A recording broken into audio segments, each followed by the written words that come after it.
ce qui les distingue les uns des autres. Amen. Ils peuvent être sur la même rue sans qu'il y ait des jalousies. Parce que chacun a une vision claire. Alléluia. Il dit, moi, si tu viens chez moi, Hector, si tu viens chez moi, ce n'est pas pour manger de la viande. Moi, c'est de la volaille. Amen. C'est le poulet. Et puis, McDo dit, si tu viens chez moi, ce n'est pas pour manger, je ne sais pas, un repas préparé à la sauce tomate, à la sauce blanche, des choses comme ça, comme dans un restaurant ordinaire. Non. Moi, c'est les hamburgers. Alléluia. Maintenant, quand tu vas chez Pizza Hut, il va te dire que moi, ici, ce n'est pas du poulet, ce n'est pas de la viande, moi, c'est des pizzas. Des pizzas. C'est vrai qu'il y a aussi des pizza house. Hein? Amen. Ou c'est seulement les pizzas. Amen. Viande pizza. Gloire au Seigneur. Ça, c'est la vision. Maintenant, quand tu es dans ta vision et tu y restes, tu vas t'épanouir. La vision de cette église, c'est la restauration des familles. Dans les temps de la fin, Satan a un but stratégique, c'est de détruire les familles. Alléluia. D'affaiblir les familles. Pourquoi? Parce que nous sommes dans mon terme. Je ne suis pas sorti. Parce que dans la famille, il y a le potentiel, quoi? Humain. Amen. Il y a un potentiel humain. Dans la famille, il y a des ressources humaines. Quand Dieu a dit à Abraham que je te bénirai et je ferai de toi une source de bénédiction. Abraham, humainement parlant, Abraham n'a eu qu'un seul enfant. Amen. Donc par rapport à la promesse de Dieu, Abraham est arrivé là. Maintenant, quand la bénédiction est arrivée à Isaac, Isaac a monté d'un cran. Isaac a monté d'une marche. Et Isaac a eu 2 enfants. Alléluia. Amen. Que nous connaissons, Jacob et Ésaü. Maintenant, quand la même bénédiction qui était prophétisée au grand-père Abraham est arrivée à Jacob, Jacob est monté de 12 marches. Abraham a eu un seul enfant, Isaac a eu 2 enfants, et Jacob en a eu combien? 12. Et à partir de 12, la nation d'Israël a commencé. Amen. Amen. Amen. Amen. Pourquoi? Parce qu'il y a un potentiel humain. Dans une église, il y a le potentiel humain. Ne vous méprisez pas. Il y a parmi nous des prophétesses. Il y a parmi nous des apôtres. Il y a parmi nous des enseignants. Il y a parmi nous des intercesseurs. Il y a parmi nous ceux qui ont les dons de libéralité. Alléluia. Vous savez, j'ouvre une parenthèse, je peux vous dire une chose. C'est vrai qu'en tant qu'église, vu ce que nous faisons maintenant ici, nous faisons de la sous-location d'autres églises. Mais Dieu me fait comprendre aussi que cette histoire un jour prendra fin. Amen. Le jour viendra où vous entrez ici, vous trouvez seulement l'église, la parole de victoire. Ah oui. Alléluia.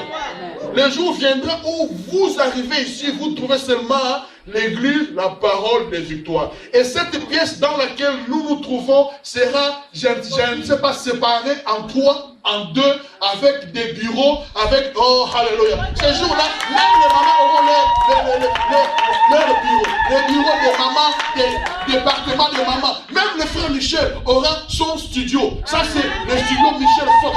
Alléluia. Oh, Jésus, Jésus. Le corps de dimanche, son appartement. Son bureau. Le département de l'école du dimanche. Même les frères Patrick. Alléluia. Le frère Patrick a un problème pour faire garder des instruments de musique. Des fois, il veut les cacher dans mon bureau. Amen. Il dit, mais Seigneur, mon bureau n'est pas où il doit mettre ses guitares. Amen. Parce qu'il n'a où mettre ses affaires. Alléluia.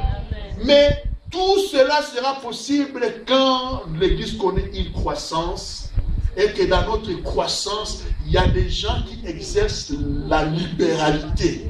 Il dit, voilà, je viens offrir de l'argent pour l'œuvre de Dieu. Qu'il y a des gens qui ont à cœur de donner le 1/10 de leur avoir, non pas au pasteur et des conges pour qu'ils s'achètent une belle voiture, quoique les belles voitures ne sont pas mauvaises, mais pour que cet argent puisse entrer dans la caisse de l'église. Et si l'église veut me bénir, moi, en tant que pasteur, le compteur me dit, pasteur, voilà ton salaire, pasteur, voilà tes revenus. Amen. Mais le reste, ce n'est pas pour que moi je me remplisse les poches. Alléluia.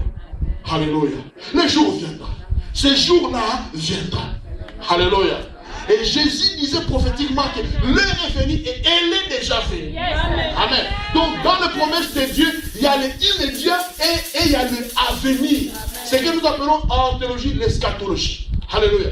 Il y a l'immédiat et il y a l'avenir. Maintenant et plus tard. L'heure est venue et Jésus dit, elle est déjà venue. Amen. Pour les vrais adorateurs. Adoreront le Père en esprit et en vérité. Amen. Disons la restauration des familles.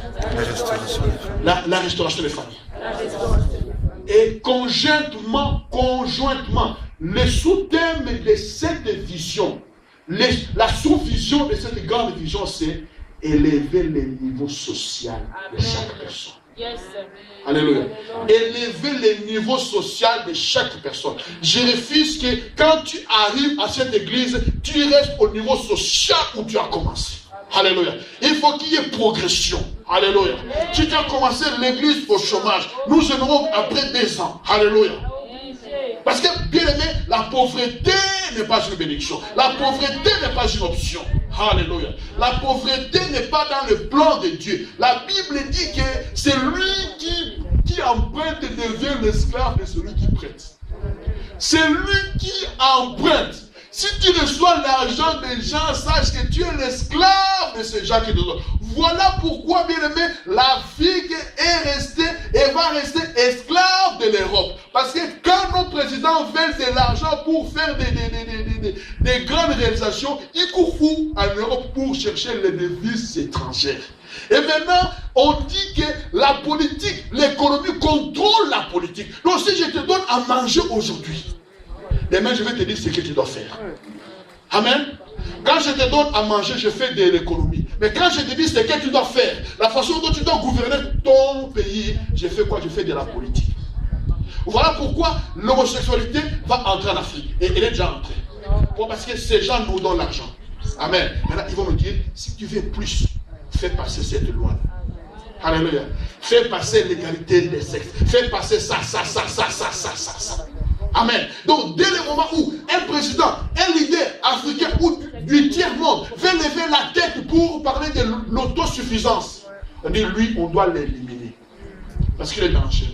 Sinon, nos politiques, nos idées ne vont plus passer dans son pays. Alléluia. Alléluia. Voilà, chers bien-aimés africains, notre combat.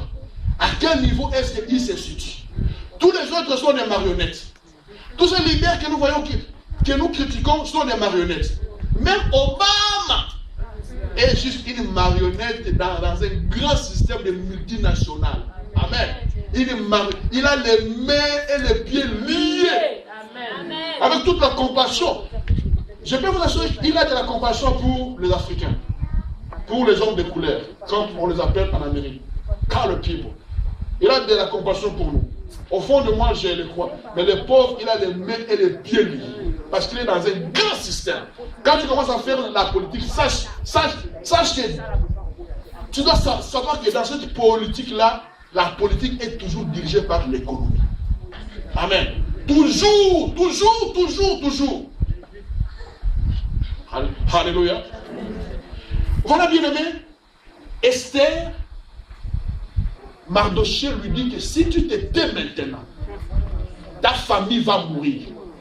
Ta famille sera détruite. C'est le but du diable, c'est de détruire les familles.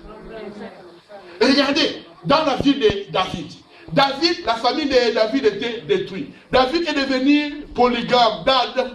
Et David a eu des femmes partout. Et quelle était la conséquence? L'inceste est entré dans sa famille. Un frère couche avec sa sœur. Qu'est-ce qui est entré dans la famille? L'épée est entrée dans la famille. Amen. on a commencé à s'entretuer. Lui-même, David, a été chassé par son propre fils Absalom. Alléluia. Alors, comme si ça ne suffisait pas, Salomon qui vient sur terre, dit, papa, toi tu as eu 10 femmes et 20 maîtresses. Mais papa, je vais te montrer. Papa, je vais te prouver. La semence est à moi. Tu m'avais piqué ça. J'ai la semence de la débauche. Très souvent, dans les familles, nous sommes en train de nous attaquer juste aux conséquences. Alléluia. Beaucoup de familles s'attaquent seulement aux conséquences. C'est du temps perdu. Attaque-toi à l'origine. Attaque-toi à l'origine des problèmes. Nous pouvons blâmer Salomon. Que Salomon avait beaucoup de femmes. Salomon avait plus de 1000 femmes. Sans parler des concubines. Amen. Mais la semence de potentiel de débauche de Salomon venait d'où? De son père. Amen. La Bible dit que les pères ont mangé les raisins verts et les dents des enfants se sont agacées. Amen. Beaucoup de choses viennent de notre origine. Maintenant, la bonne nouvelle, c'est que tu ne dois pas fuir ces origines. Parce que tu le veuilles ou pas, tu ne vas pas changer la peau, la couleur de ta peau. Amen. Tu resteras noir africain, bois d'ébène. Alléluia. De temps en temps, amélioré, colorié, avec les produits chimiques. Alléluia. Gloire au Seigneur. Je n'ose pas danser les pas. Que le Seigneur soit loué. Que le Seigneur soit glorifié. Amen, amen. Amen, amen. La Bible dit que vous êtes les sels de la terre. Quand tu as une grande casserole de feuilles de manioc du pondou, s'il n'y a pas de sel, beaucoup de gens ne vont pas manger de ce pondou. Amen. Ah non, il y a des gens de toute façon qui n'aiment pas les feuilles de manioc. Amen. Hein?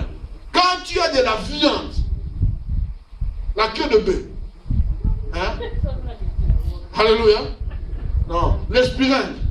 Non, ça veut dire toujours rien. Non, le pâte des cochons, ça veut dire toujours rien. La chèvre. Ah, gloire au Seigneur. Quand cette viande n'est pas assaisonnée, tu peux jeter ça. Alléluia. Tu peux jeter ça. Pourquoi? Parce que les sels apportent quelque chose. Dans la famille où Dieu t'a placé, tu es là comme les sels. Amen. Tu es là comme les sels. Voilà pourquoi par toi, la restauration peut entrer. Amen. Alléluia.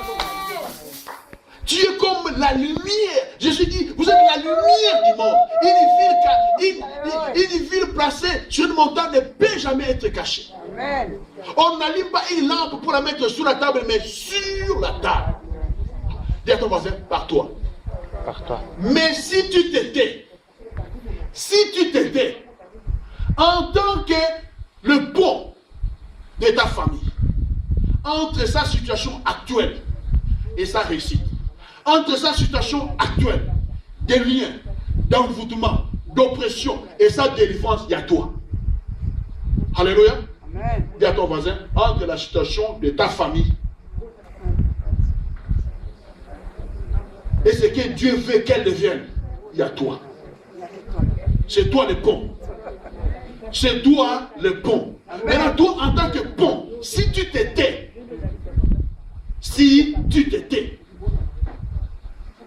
la bénédiction ne va pas passer.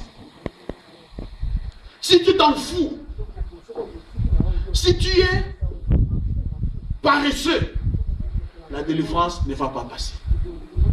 La réussite ne va pas passer. Dans Genèse, s'il vous plaît. Dans Genèse, on nous parle au chapitre 14. Si tu t'étais, Mardochée dit, toi et ta famille, vous allez périr. Si tu étais mon frère, toi et tes enfants, vous allez périr. Amen. Si tu étais mon frère, toi et ta famille et tes enfants, vous allez périr. Amen. Mourir socialement, mourir économiquement, mourir moralement, mourir spirituellement. Ils vont mourir. Dans Genèse chapitre 14, la Bible nous dit ceci au premier verset. Dans les temps d'Amraphel, roi de Shiner, d'Arioc, roi de Lazare, de Kedor Lomer, roi de Lam, et de Tidel, roi de Gojim. Quand tu rencontres les noms dans l'Ancien Testament, bon appétit. Il arriva qu'il fit la guerre à Béra, roi de Sodome, à Bisha, roi de Gomorre, à Shinaï, roi d'Adman, à Shemeber, roi de Tcheboïm, et au roi de Béla, qui est Thor. Ces derniers s'assemblèrent tous dans la vallée de Sidim, qui est la mer salée. Pendant 12 ans, disons pendant 12 ans.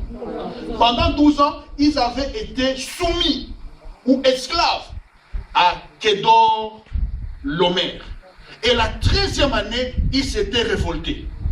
Mais la 14e année, Redolam et les rois qui étaient avec lui se mirent en marche et ils bâtirent les Réphaïm à Ashtéroth, Karnaïm, les Zouzim à Em, les Emim à Tsava, à Kirjataïm, et les Oriens dans leurs montagnes des terres jusqu'à la chaîne des parents qui est près du désert. Je saute pour aller à l'essentiel. Alors s'avancèrent les rois de Sodome, les rois de Gomorre et les rois d'Adman, les rois de Tcheboïm, les rois de Béla qui est à Thor. Ils se rangèrent en bataille contre eux dans la vallée de Sidim. Je saute pour aller au verset 11. Les vainqueurs enlevèrent toutes les richesses de Sodome et de Gomorre et toutes leurs provisions, ils s'en allèrent. Ils enlevèrent aussi avec eux. Ils enlevèrent aussi avec ses biens Lot, fils du frère d'Abraham, qui demeurait à Sodome, et ils s'en allèrent. Un fouillard, disons un fouillard. Un fouillard vient l'annoncer à Abraham l'Hébreu. Celui-ci habitait parmi les chaînes de Mamré. L'Amoréen, frère d'Eshcol et frère d'Aner, qui avait fait alliance avec Abraham. Dès qu'Abraham lui apprit que son frère avait été fait prisonnier, il arma 318 de ses plus braves serviteurs, nés dans sa maison, et ils poursuivirent le roi jusqu'à Dan. Il divisa sa troupe pour les attaquer de nuit, lui et ses serviteurs. Il les battit et les poursuivit jusqu'à Shoba, qui est la gauche de Damas. Il ramena toutes les richesses. Il ramena aussi Lot, son frère, avec ses biens, ainsi que les femmes et les peuples. Verset 17. Après qu'Abraham fut vainqueur de Kedor Lomer et des rois qui étaient avec lui, le roi de Sodome sortit à sa rencontre dans la vallée de Chavé, qui est la vallée du roi. Je saute pour lire le verset 21. Le roi de Sodome dit à Abraham: donne-moi les personnes et prends pour toi les richesses. Alléluia. Amen. Je m'arrête là. Je résume l'histoire. Pendant 12 ans, il y a un roi au nom de Kedor Lomer. Il régnait sur une partie, sur une certaine contrée, sur un territoire. Et sur ce territoire-là, il avait fait esclave tout ce pays-là.